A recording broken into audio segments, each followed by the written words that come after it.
Aloha, it's Chef Nick, and today we're making Pipikaula Pancit. You may remember me making this on the Hawaii cooking competition show, Kitchen Scraps. This recipe is inspired by my grandma's pancit, which she always makes for birthdays in my family. So first, I'm going to prepare the stock. Add a splash of neutral oil like vegetable or canola. Add 1 tablespoon of grated ginger, 6 cloves of sliced garlic, and 1 smoked ham hock. Now we're going to saute this until it's aromatic, and you see how it's browning? Now the brown stuff is going to start sticking to the bottom of the pan. That's called the fond. The caramelized bits from the sugars and the garlic, the ginger. This is flavor. Next, we're going to deglaze our pot with 2 tablespoons of fish sauce. This loosens all those caramelized bits and enhances the broth. Next, add 5 cups of water, 2 tablespoons of oyster sauce, half a pack of achiote powder, 2 packs of Sazón, which is a Hispanic all-purpose seasoning, and you can get the Goya brand from any Foodland store. Also, 1 tablespoon of chicken bouillon and bring to a boil. So you can adjust the seasoning to this how you want. It is gonna reduce, so it will get saltier, but for me, I like mine a little bit more flavorful, so I'll put a little bit extra.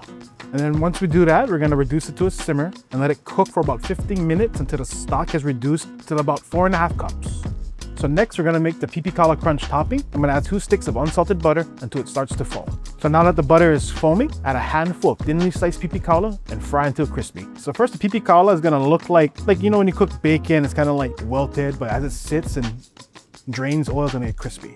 Then remove and set aside. In the same pan, lightly saute 3 cloves of sliced garlic and add 2 cups of panko breadcrumbs. It's gonna soak up all that brown butter, garlic, the Pipikaula, all that flavor. Now we're gonna make sure we lower the heat, start toasting it. If you watched my episode of Kitchen Scraps, you remember these crackers being a tricky surprise ingredient, but they actually added some nice crunchiness to the dish. You want to keep stirring so the crumbs absorb the brown butter evenly. Then add 2 tablespoons of fried garlic and 1 tablespoon of chili garlic crunch, and toast until dry and crisp. Fold in the crispy Pipikaula and cool completely. Once cooled, toss with cilantro and green onions. So the cilantro is going to bring a lot of freshness to the dish, especially because everything is so spicy and rich. Some green onions as well for some savoriness. Before we bring it together with the noodles, I want to mention you can find ingredients to make this dish at your neighborhood Foodland. Get this and more local style recipes at foodland.com. Now let's make the pancit noodles. Start by heating a dash of neutral oil in a pan on high heat.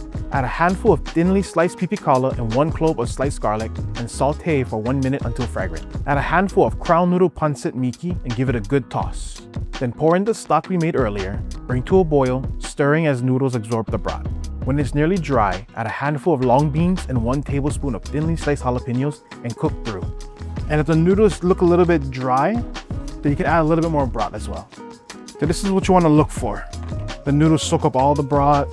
And when you're at this stage, you're gonna add in the butter. So the butter is gonna add richness to it and creaminess to the noodles. This is not traditional, this is just my take on it. Transfer to a serving dish and top generously with the Pipikaula crunch. I like to serve it with some lime or calamansi for extra flavor. Let's dig in.